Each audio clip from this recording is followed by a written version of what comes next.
Okay, so now we're ready to start looking at some examples using the empirical rule. So in the little introduction video I gave you, we looked at this curve. We talked about the fact that to set up a normal distribution, you basically just needed to know two things. You needed to know, first of all, that it's normal. And second, you needed to know where the middle was. We call that the mean. And you need to know how far to move to the right and to the left, which is the standard deviation. And so this mean is the center value.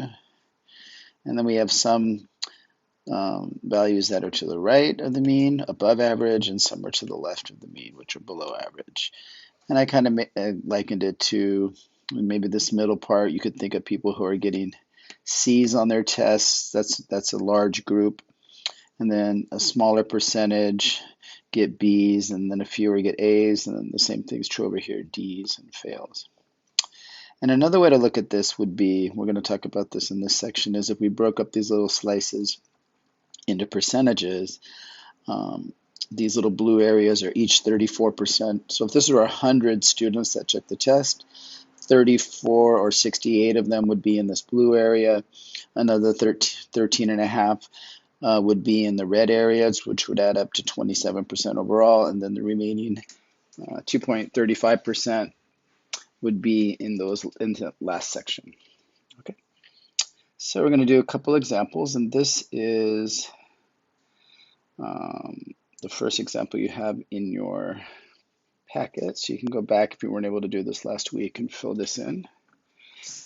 I apologize for not getting this done sooner. I'm just learning how to do this, recording these. So we have a Starbucks vending machine, and it pours out coffee, and that coffee pours out on an average of 7.6 ounces.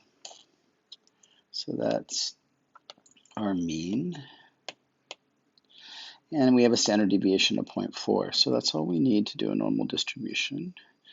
We know the middle is 7.6, and it's going to have those segments are always going to be 0.4.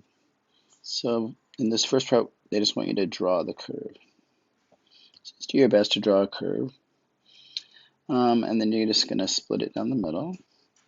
And then 3 segments to the right, and 3 segments to the left. And I usually start with a straight edge on the bottom. Not perfect. So this middle part is going to be 7.6 ounces. And then to the right is going to be, we're going to keep adding 0.4. So we're going to add 0.4, so it's be 8 ounces, 8.4 ounces, and 8.8 ounces way out here. And then to the left, it's going to be 7.2 ounces, 6.8 ounces, and 6.4 ounces. So if we want to fill in those percentages, from here to here represents 68% of all students. And that's 34% here and 34% here. And if we add this 13.5% and 13.5%, then from here to here adds up to 95%. And if we add on this little part at the end here, I think this part here is 2.35. 2.35. This represents 99.7%. So just to make it a little bit, I'm drawing this picture right here. And then I'm also adding these little divisions in here. So then the question says, between what amount will 68% of the cups be poured? So we're basically just going to choose the first two values here, to the right and to the left. So that would be between 7.2 and 8 ounces. Between what amounts will 95% of the cups be poured? I'm just going to go out two spots, so 2 standard deviations away from the middle. That would be between 6.8 and 8.4 ounces.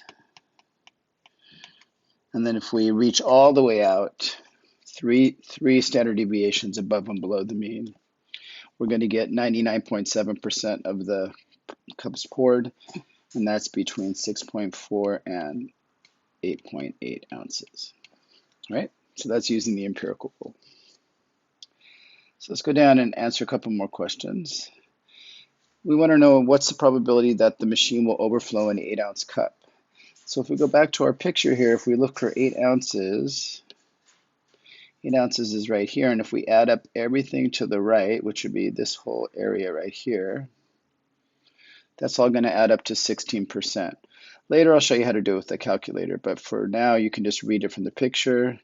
You could have just added up everything to the right, which is this red area and this area after that, and that adds up to about 16%. So we could say, let me do a little picture here. The probability that x is greater than 8 would be equal to 16%. The second question says, what's the probability that it's less than 6.8? So if we look at our picture, 6.8 is 2 standard deviations to the left. So if we draw that, it's going to be a little bit smaller area. So we'd be talking about an area about this big. And if we look that up, it adds up to about 2.35, but there's a little bit more, so I'm going to say 2.5%. At this point, it's a little bit of a estimate. Later, we'll learn how to do it with the calculator. And then the last question here says, if they decide to use a cup which holds 8.4 ounces, what percent of the time would it overflow?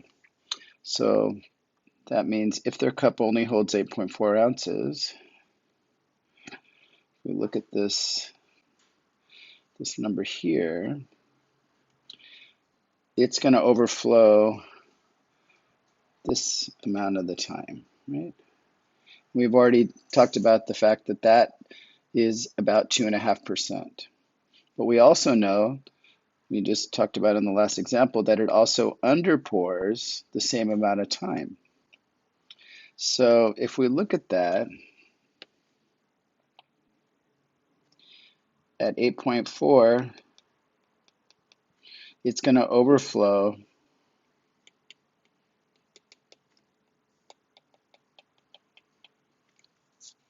2.5% of the time,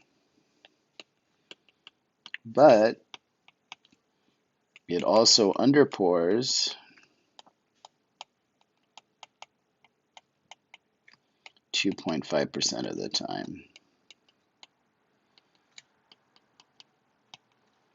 So it evens out. And that's one of the things about a normal distribution. It evens out. Okay, we'll move on and talk about z-scores in our next video.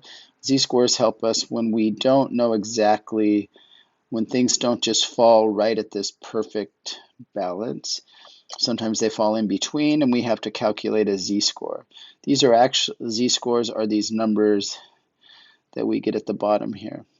All right, so I will see you in our next video.